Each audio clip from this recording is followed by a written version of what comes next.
Kyoto is a city that perfectly balances unique cultural experiences, beautiful architecture, and stunning landscapes. And we were lucky enough to spend 2 weeks here, so we could really dive deep into everything Kyoto has to offer. So in this video, we're going to share 24 of our favorite things to do in Kyoto, including the prices, the food we loved and didn't, and our best travel tips so you can arrive prepared and ready to see the beauty of the city to the fullest. So the first thing we're glad we did when we arrived in Kyoto was a free walking tour, because our guide explained so well the history behind the Geisha and the Maiko. Plus, there are a lot of rules about where you're allowed to film and photograph in Gion and where you are not. So her tips helped us navigate the situation easily. Plus, we learned about some cool traditions that we haven't heard about anywhere else. So when you take the Sanenzaka path, you get to see these old style buildings with the wood. It's absolutely gorgeous to see. Plus, since Gion is filled with so many private streets now, where they don't allow photography, this street is commercial, so you can take as many photos and as many videos as you want to. And if you keep walking up the Sanenzaka path, you will see Kiyomizu Shrine. And entrance into this one is 500 yen per person, about $3 to $4 US. But before we go in, let's wash our hands with dry hand water. Now, as you walk into the temple gates, it's like a different world. It's so much more peaceful and serene in here because it's surrounded by trees, forests. You can hear the kind of cicadas or crickets whir. It's a nice little trail to get to the red pagoda to see the viewpoint. So, I love it so far. But if you climb up the hill to this temple, you're rewarded with a beautiful view of Kyoto. And you can even see the Kyoto Tower quite well from here. Now, Kiyomizu-dera is a Buddhist temple which was founded in 778 and is one of Kyoto's 17 UNESCO World Heritage Sites, with stunning pagodas in the foreground and the city in the background. This temple is definitely inspired and inspiring because of the beautiful nature that surrounds it. Going back down the hill, you can see Maruyama Park, which is a great spot for taking photos in a lovely Japanese garden. All the bridges, the stream, and waterfall makes for a stunning backdrop for your pictures. So come in a kimono, or just come as you are to get some great shots. So today we're going into the Gion Corner, which is a museum and theater where you can see Geisha perform. So they have several performances throughout the afternoon. Now, considering hiring a geisha costs $500 an hour, we paid about $27 per person to see the dance show, to get tickets to the museum, and to have a photo shoot. I'll say this also, and that is, if you ever see a real geisha or maiko, they really do look like a porcelain doll. So one thing as well, like they were so serious during their dancing, but during the photo shoot, our little Maiko was smiling and like they took a picture with us, and she handed us the Polaroid picture at the end, and she's like, "Have a good trip." And she said it with such an adorably cute, sweet voice that my heart melted. She was like cartoon character cute, and we're just like, "Oh, you're so precious." They're really, really cute to see. And I was taking a photo with the lady, and the lady taking the photograph was like, "Can you get closer?" And I was like, "No, no, I can't get any closer. She's too perfect. You don't want to touch her." I thought I was going to squish her or something. But yeah, it's really, really something to take part in. So if you get a chance to do that while you're in Kyoto, definitely do it. It's worth it. So I wanted to eat at one of these Riverside restaurants. So I think we're going to try this one if they have room. It's a Chinese restaurant. So we got some non-alcoholic beers today. And I'm digging this river view. So our first dish has arrived. Fried prawn with chili sauce. And then the food came quickly. We also got fried chicken there. And beef and vegetables. I forgot to film the fried rice, but it was very, very tasty. Just across the street is Pantacho Alley, which is an alleyway filled with dozens of restaurants and bars. And even if you aren't hungry or thirsty, this alley is charming to walk down. So at the end of Restaurant Row Alley, we found a bar that had absolutely no people in it. And there's no chairs, we're just sitting on the side here. But it's so charming. We watched the sunset from the river and resumed our food journey the next day. So now we're gonna have lunch in the Shiki Market, which is a market filled with delicious foods and retail items, so loads of shopping as well. It's about 5 blocks long. And if you can believe it, the first store started here way back in 1310. So this market has had a long history. So let's see what it's like in modern day Kyoto now.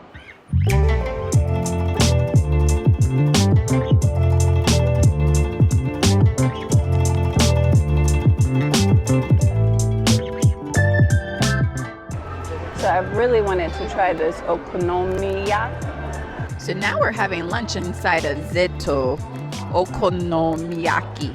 And it's a Japanese style pancake made from flour, chopped cabbage, eggs, fish broth, and water, and cooked on an iron griddle. That looks good. So we got yakisoba noodles with shrimp. We got some grilled broccoli going and some bean sprouts going so far. And there we got the okonomiyaki. So we're supposed to baste it ourselves. Dried fish powder, seaweed, and mayo. So the yakisoba noodles have really good flavor, like very unique sauce on it, so very delicious. And the pancake, once you add those sauces, the combination is I'm really enjoying it. That was delicious. We're part of the Clean Griddle Club today. Now inside the Teramachi shopping street is Nishiki Street. Now Nishiki is the street with the colored skylights and dozens of delicious food stalls. All types of delicious tempura. Oh, octopus with a quail egg inside. I've never seen anything like this. Very unique. And king crab, oysters. So I think we'll definitely be back for dinner and maybe a couple of more days worth of this. So David's gonna sample a dumpling here. Oh, that's delicious. Yeah, you want one? So it's a dumpling dipped in sweet soy sauce and soybean powder. Did you enjoy me eating that? That was very dramatic, and I did enjoy seeing that.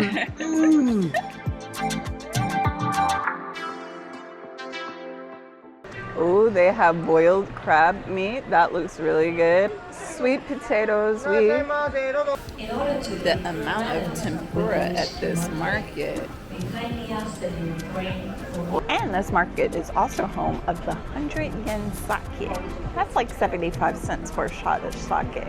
So be careful with that one because that could really mess you up quick. We came back another day for lunch at Ryushi Goya, but this place was hit or miss. Now, David's first item has arrived, the imitation crab stick. So, tell us how it is. It's good. It actually has the taste of a crab. You always worry when it's imitation something or another if it's going to taste good, but I'm glad to hear it tastes good. And here's our next set of food. David got tempura shrimp And I got the seafood bowl, which has 2 shrimp tempuras with a variety of sashimi. So how's the tempura? It's the best I've had so far. So I had 2 shrimp tempura with mine, and it really is good. Delicious. However, the little sushi, not as good as what we've had in Tokyo. And the price point here is much higher than what we paid in Tokyo as well. So I would probably skip the sashimi. So I personally would skip the raw seafood here and stick to the cooked versions. Another good place to try is the Kyoto Tower. Now this tower is the highest structure in all of Kyoto. It's about 100 meters tall, but you're supposed to be able to get really nice views of the city. So let's check it out. From the top of Kyoto Tower, you get lovely 360 views of the city and the beautiful mountains that surround it. And what's nice is we have a clear day today so we can see the mountains. That's lovely. And what's nice, these telescopes are free to use. You can see all the shrines and it's really cool. We even caught a glimpse of the Shinkansen bullet train in action, which was really cool to see.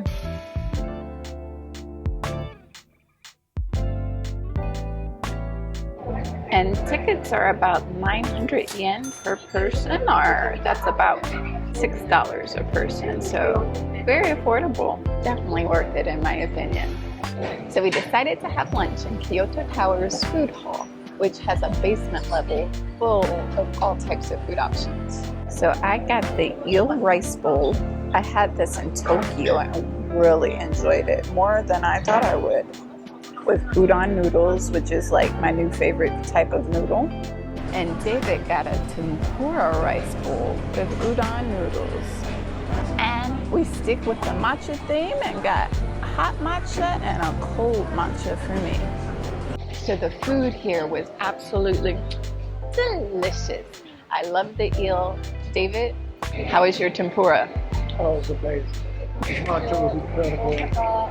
So the food was really good and relatively affordable. For the 2 of us, it was like 3,500 yen. That's about 22 US dollars. But the matcha, large matcha is expensive. It was like $5 per drink, or about 800 yen. So now we're on the bus, on the 205 bus to go to the Golden Temple. Should take about 50 minutes, so it's a good long way away.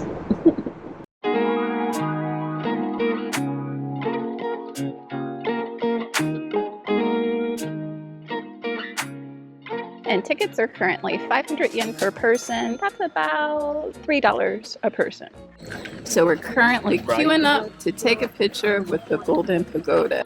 And I mean, it's absolutely gorgeous. Now this Golden Pavilion was originated from like 1397, but it was originally just a private villa until it was converted into a Zen Buddhist temple. The second and third stories of the pavilion are covered in gold leaf. So it's not just golden by name or color, it is literally covered in gold. And what makes it so important is that it still houses relics of the Buddha's ashes. So it's a sacred building and absolutely gorgeous to see, especially with the pond and the nature surrounding it.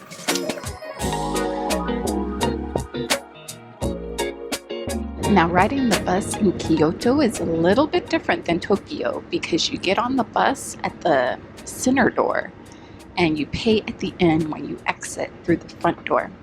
And currently rides are about 230 yen per adult. So currently we're taking bus number 59 to Ryoji Temple. And it's only like a 15-minute ride away. So now we're at Ryoji Temple, which is famous for its Zen rock garden. Now you can either walk here from the Golden Pavilion, which is about a 20-minute walk, but we decided to take the bus because it is like 95 degrees, a billion degrees out, and we didn't want to die, so here we are. And tickets are 600 yen per person, or about $4 per person. Now to get to the rock garden, you do have to walk on a gravel path. But it's nice because the garden here is lovely, with a garden filled with lily pads.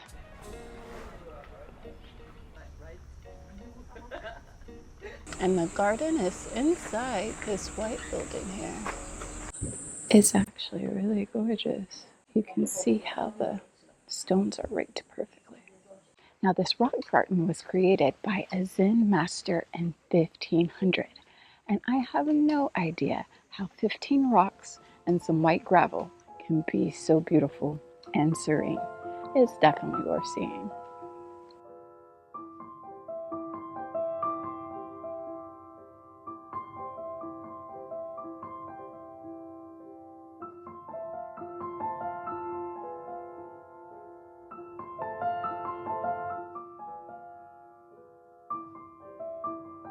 So now we're going to go for a tea ceremony at Jotokuji Temple. Now I booked this experience online through Get Your Guide for around $20 USD. So let's go see what a tea ceremony is like and if it's worth the cost. So because the tea ceremony happens inside the temple on tatami mats, you have to wear socks. And we forgot to bring some. So this is the first time we're going to have to buy socks to go into a temple. They're $150 a pair. But our guide did a good job showing us how to clean our hands before we entered the temple and showing us the elegance of the ceremony before having us try it for ourselves.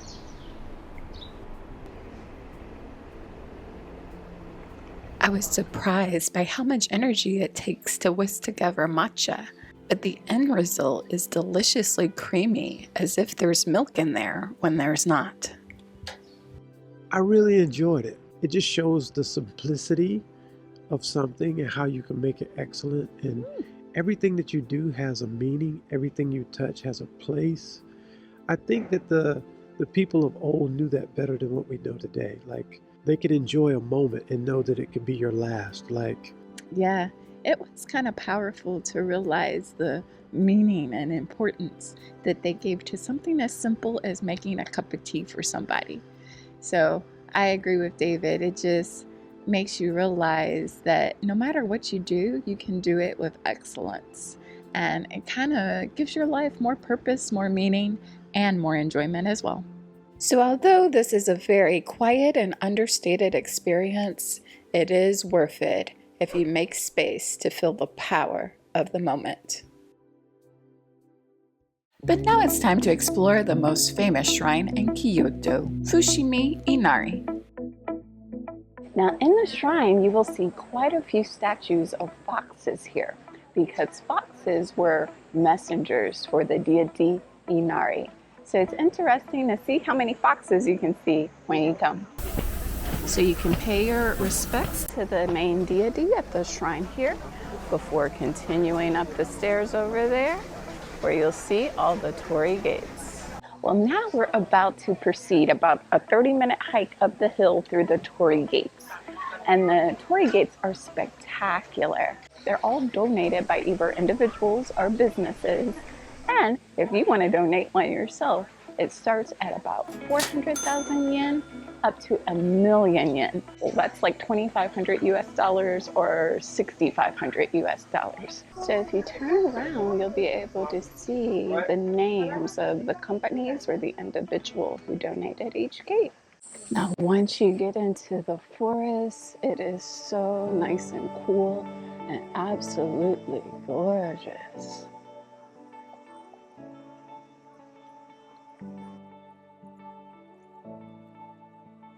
So about 30 minutes up the mountain, you get this nice viewpoint of Kyoto here. You can see practically the whole city. Now it should take you an hour and a half to reach the top of the mountain. But in this heat, we are not going to do that. It's like 95 degrees. I'm trying to survive. See another day. But I'm happy with what we saw. We got to the viewpoint. We saw thousands of gates. Now, one good thing about this hike is that it's a well-developed trail. And at least for the first 30 to 40 minutes that I saw, there's bathrooms and there's vending machines along the way. So if you run out of water, bring change so you can buy some out of the vending machines. Plus, since the trees and the torii gates provide plenty of shade, it's not as strenuous as I thought it would be as well.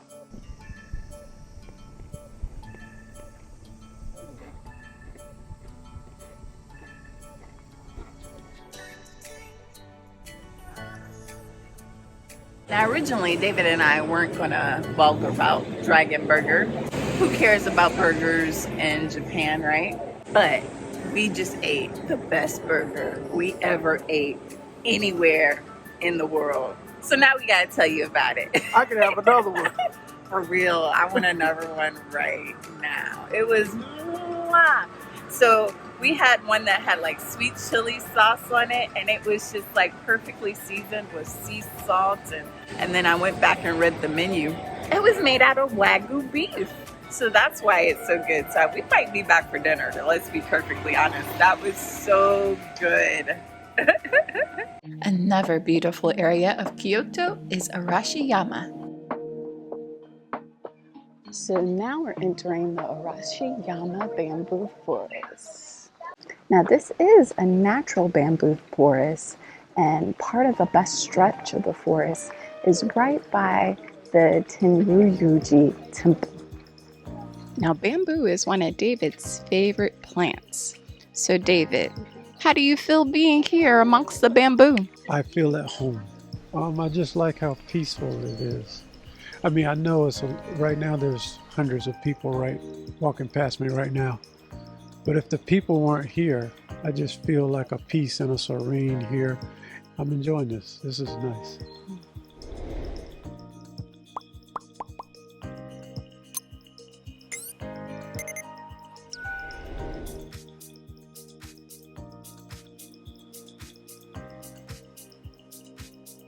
Now, while the bamboo forest is gorgeous, it's not very big.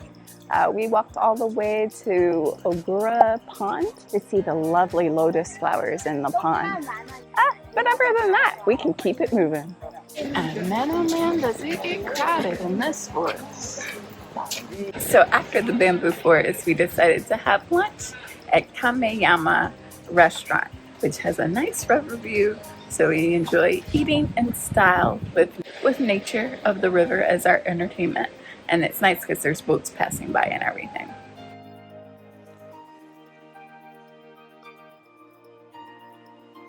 Now David got the tempura set menu, and it's a feast. Look at how many side dishes he gets. He gets fried seafood. It looks like they even gave you crab legs. Soup, fruit, rice, 5 different sides. That looks yummy. But I got the herring set menu. So I got many of the same sides. Ooh, my dessert looks a bit fancier than yours. Now, I don't recognize most of what's on my plate today, but I'm happy to report that it all tastes very good.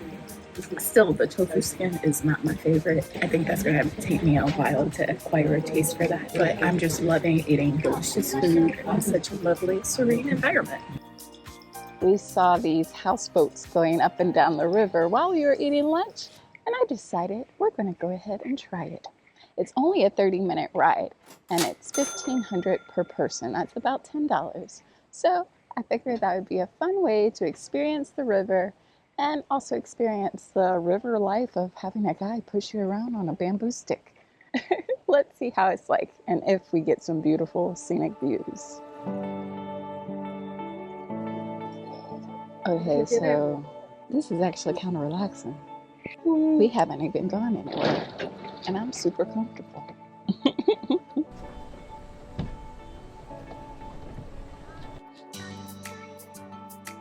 Also, having the boat captain steer with a bamboo pole was also very unique. We've never been on a boat ride quite like that before. So it's good to see how he walked around and pushed the boat with the stick. So it was also interesting culturally as well.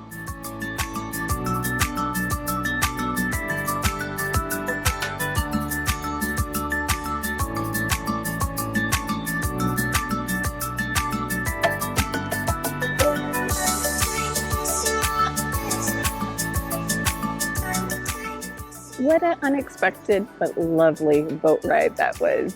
I mean, it was short but sweet, but so relaxing. And that's what you want after, you know, a long day of walking. That boat ride was really refreshing because it's in the shade and it's lovely. It's quiet, it's nice, it's peaceful, it's beautiful. And you can almost take a nap, which I probably did, but you can almost take a nap. It's just really nice to break up the day. So also with that, because there's no motor, you don't have that loud blaring noise. Yeah. So that makes it even more peaceful. So if you get a chance to try that one, try that one. So now we're going to cross the river to the Arashiyama Monkey Park. And now we begin our climb to the monkey park. So the con is it takes 20 minutes to walk up, and it's 600 yen per person. We decided to take the ramp. I don't know if it's easier or not. So it is a mix of stairs and a regular inclined hill with switchbacks. the trail is very pretty though. Now, we just climbed up 160 meters, but this is your reward, a beautiful view of Kyoto. But apart from the view, there's also dozens of monkeys that live at the top of this hill. Oh, this is cute.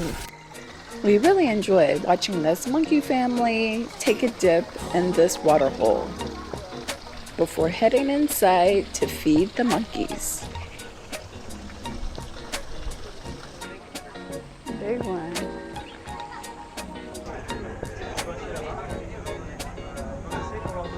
And inside there is the feeding cage where you can safely feed them. Yeah. Oh, that's so cute.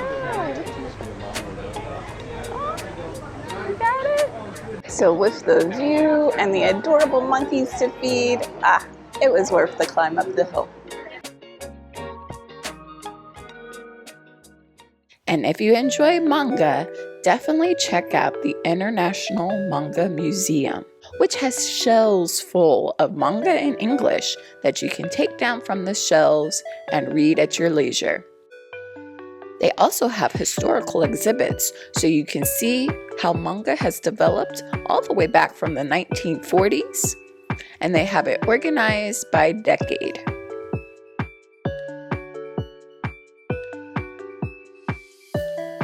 And if you didn't know, in our family, David is the manga connoisseur. He can even draw it. It's pretty good, I think. I, however, do not have that talent. So what I liked about the museum is that it's huge.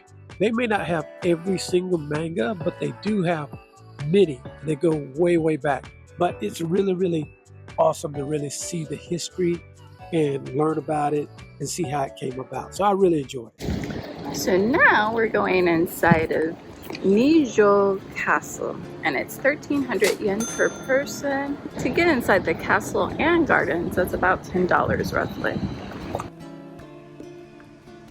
So we just went inside the Nijo Castle, and man, is that place so much bigger than I thought it was gonna be.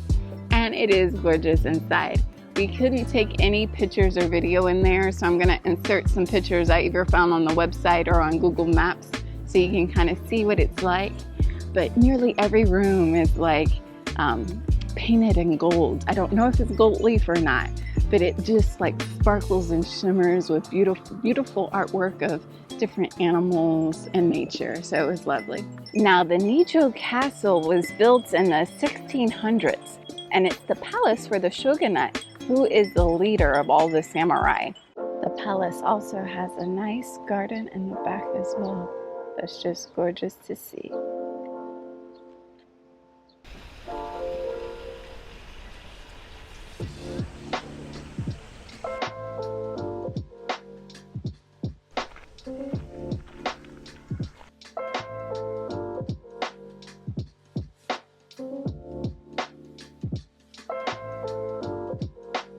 Now now we're taking a break inside of the tea house, which isn't open every day, so we're quite lucky to be the last customers over there.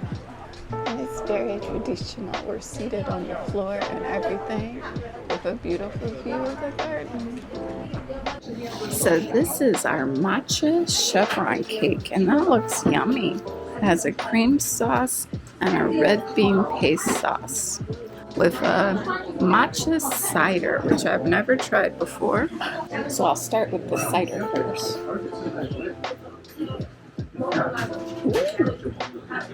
That is a weird combination, but I strangely like it. It's like carbonated, kind of appley with some matcha in there. Strange, but I dig it. And oh my goodness, that cream sauce is so good. The cake itself is sweet and delicious, but the sauces are what make the cake spectacular. So worth it. But once you've seen how the shogunate lived in Nijo Castle, it's also nice to go see how the emperor lived in the Kyoto Imperial Palace. Now when you come into the Imperial Palace, I recommend going into the visitor center first because they have some nice exhibits that give you some history about the place, make you appreciate it a little bit more. And they also have this nice virtual reality video that gives you kind of a layout of what this Imperial Palace would have been like in the Edo period, because back then this would have been a bustling town, not just a garden. It would have had the palace, and for example, the building we're in right now used to be a house for one of the noble families that would have gone out to serve the emperor in the palace. So it was really interesting to put that all into perspective. So you can see how wide the paths in the garden are. And they're 60 meters wide in order to prevent fires. Because remember, there were houses and buildings on each side of this garden. And fire was their biggest danger, their biggest natural disaster. So they thought the 60-meter space would help prevent fires from going from one side of the town to the other so quickly. But as you walk through the lovely garden, you can really appreciate how big the Imperial Palace is just by looking at the walls alone. And we actually didn't even plan to get inside, but we made it just in time, and it's free entry. We have these little visitors badges, and let's go see the palace. And they do have guided tours in English if we make it here in time. We started by viewing the official halls of the emperor, including all the waiting halls and the grand hall for meetings. So this is the main Imperial Palace where all the official affairs of the emperor took place. And I'm listening to the audio guide right now, and it's pretty decent, pretty interesting stuff. However, my favorite part of the palace was to see the actual residence of the emperor and all of his lovely gardens. The gardens in particular were absolutely stunning.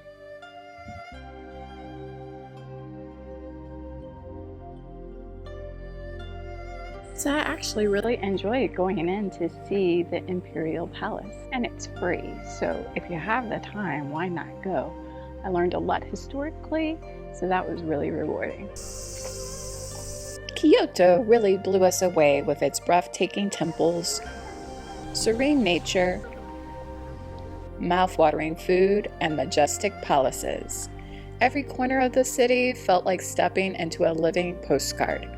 So we hope this travel guide not only helps you plan your trip, but also inspires you to slow down, explore deeply, and fall in love with Kyoto, just like we did.